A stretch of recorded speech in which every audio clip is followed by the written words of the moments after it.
Hi boys and girls, this is Mr. Yates, and in this video we're going to be reading chapter 18, JQA versus AJ.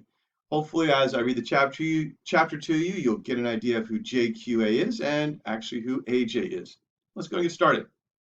John Quincy Adams wanted to be president, and so did Andrew Jackson. There you go. JQA is John Quincy Adams and AJ is Andrew Jackson. Their election battle in 1824 was hot-tempered. When Adams won and became our sixth president, Jackson's supporters were very angry. They believed Jackson had been cheated out of the presidency. He wasn't. They weren't interested in extending the era of good feelings. Now there was an era of political grouchiness. John Quincy Adams was a lot like his Puritan ancestors, honest, intelligent, virtuous, and hardworking. He was as learned, that means smart, as any, and I'm just going to go ahead and keep going down here. Oops. Clear out that.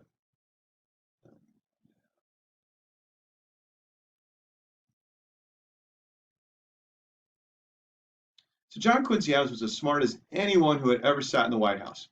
It was said that he could write in English with one hand while translating Greek with the other.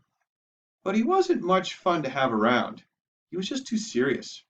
John and Abigail Adams made sure that their brilliant son was well educated and trained to serve his country.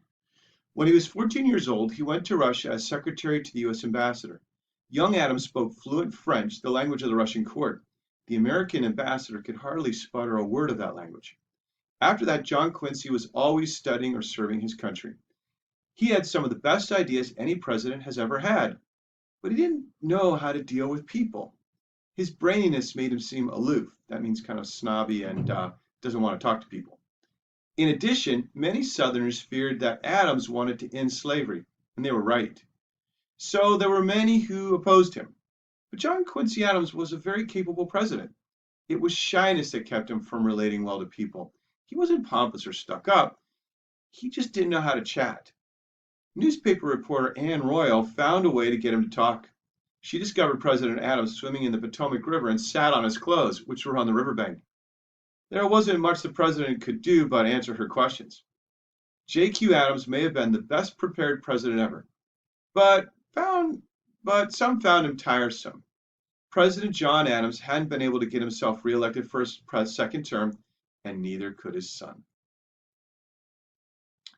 Boys and girls, I just want to read down this last little part right here because this is going to play an important role also in our chapter, or in our question of the day. The bride wore blush. John Quincy Adams was a difficult husband as well as a difficult president.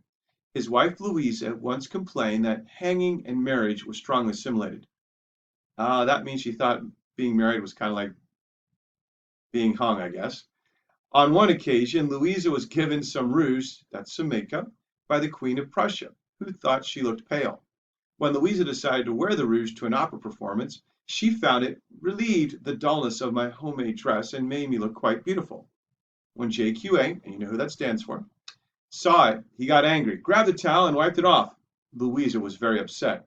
A few months later, she put the rouge on for another party, and this time she refused to take it off. And that's it for chapter 18, boys and girls.